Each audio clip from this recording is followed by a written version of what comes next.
जो लोग या कहते हुए गर्व से फूले नहीं समाते हैं कि हमारा धर्म सबसे पुराना है, हमारा धर्म सनातन है, उनकी पोल अब पूरी तरह से खुल गई है। इनके पूर्वजों का घटियापन और मक्कारी के चलते भारत के मूल निवासी मतलब एससी, एसटी और ओबीसी को धार्मिक ग्रंथों में शूद्र और अछूत कहकर सामाजिक, राजनीतिक, शैक्षणिक मतलब हर तरह का शोषण हजारों वर्षों तक किया गया। आइए इनके पाखंड को समझते हैं। ये वाल्मीकि रामायण है। देखिए आप लोग, इसके अयोध्या कांड के 109वें अध्याय का एक श्लोक है। इसमें लिखा है कि जैसे चोर दंडनीय होता है उसी प्रकार वेद विरोधी बुद्ध भी दंडनीय है। तथागत और नास्तिक चरवाक को भी यहाँ इसी कोटि में समझना चाहिए। इसलिए प्रजा पर अनुग्रह करने के लिए राजा द्वारा जिस नास्तिक को दंड दिलाया जा सके उसे तो चोर के समान दंड दिलाया ही जाए, परंतु जो बस के बाहर हो उस नास्तिक के प्रति विद्वान ब्राह्मण कभी उन्मुख न हो, उससे वार्तालाप मतलब बातचीत तक न करे। इस श्लोक में बुद्ध की निंदा की गई है, फिर भी ये धूर्त लोग बुद्ध को विष्णु का अवतार बताते हैं। वाल्मीकि रामायण में बुद्ध का जिक्र आने का मतलब है बुद्ध पहले थे, रामायण बाद में लिखी गई है। अगर बुद्ध से पहले लिखी जाती तो इसमें बुद्ध का जिक्र नहीं आता। ऐसे सभी धूर्त और पाखंडी लोगों की पोल खुल जाती है जो खुद को बुद्ध से पहले का साबित करने की कोशिश करते हैं। वाल्मीकि रामायण में बुद्ध को गाली देने की जरूरत इनको क्यों पड़ी, यह जानने के लिए हमें भारत के प्राचीन इतिहास को जानना और समझना होगा।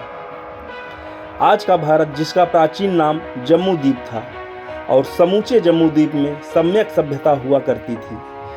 फिर ये सम्यक सभ्यता पूरे एशिया सहित यूरोप, अमेरिका तक पहुंच गई थी। एशिया के तमाम देश बुद्धिस्ट जातक कथाओं का अनुवाद कर करके अपने अपने देश में ले गए। दशरथ जातक कथा जिसके नायक राम थे, वो कहानी भी दूसरे बुद्धिस्ट देशों में पहुंची। नाम बदलकर रामायण हो गया, यानी बोधिसत्व राम का आयन, यानी राम का पथ। इन सभी ने कहानियों को अपने अनुसार तोड़ मरोड़ कर मॉडिफाई कर लिया, लेकिन रामायण के नायक राम बोधिसत्व राम ही रहे। उदाहरण के तौर पर इंडोनेशिया में योगेश्वर कृत रामायण, कावीन, कंबोडिया में राम कीर्ति, थाईलैंड में राम किएन, लाओस में राम जातक, वर्मा में रामवत्थु, नेपाल में भानु भक्त कृत रामायण, मलेशिया में हिकायत श्री राम, फिलीपींस में महालादिया लावन, तिब्बत में राम कथा, मंगोलिया की राम कथा, जापान की राम कथा, श्रीलंका की राम कथा। इस तरह से सभी देशों ने अपने अपने हिसाब से इस जातक कथा को मॉडिफाई किया।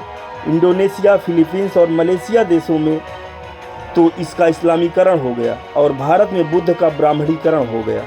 नतीजा यह हुआ, मुस्लिम कंट्री होने के बावजूद इंडोनेशिया, फिलीपींस और मलेशिया ने राम कथा को बचाए रखा।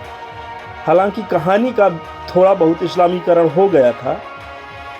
उसी तरह से भारत में भी दशरथ जातक कथा का रामायण बना, लेकिन बौद्धों के बाद इस पर ब्राह्मणवादियों का कब्जा हो गया और बोधिसत्व राम ब्राह्मणवादियों की रामायण में अब हिंसक राम बन चुके थे। जहाँ जहाँ भारत से बुद्ध जातक कथाएं गईं, वहाँ राम की कथा में राम बोधिसत्व हैं, जबकि भारत में बोधिसत्व राम का ब्राह्मणीकरण करके ब्राह्मणवादी राम दिखाने के लिए वाल्मीकि रामायण के अयोध्या कांड के 109वें सर्ग में बुद्ध को गाली देनी पड़ी।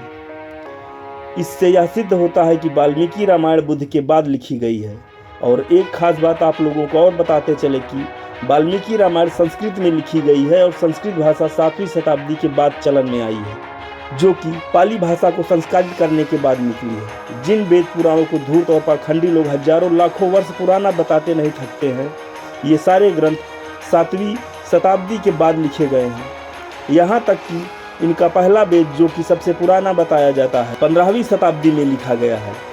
इसकी एक पांडुलिपि पूना के भंडारकर संग्रहालय में आज भी सुरक्षित है। पुरातत्व विभाग ने एक कार्बन डेटिंग करके इसका पता लगाया है। इसका समय काल 1464 ईस्वी बताया गया है। अतः इन सब तथ्यों से सनातन सनातन चिल्लाने वालों को अब समझ जाना चाहिए कि इनका धर्म बुद्ध, ईसाई और मुस्लिम धर्म के बाद ही चलन में आया है। और एक खास बात आप लोगों को बता देना चाहते हैं, ये जो सनातन शब्द है, यह शब्द भी बुद्धिस्ट धर्म ग्रंथों से चुराया गया पाली का शब्द है। पाली साहित्य में तथागत बुद्ध ने कहा है, यस धर्मो सनातनो, मतलब यही धर्म सनातन है। जय भीम, नमो बुद्धाय।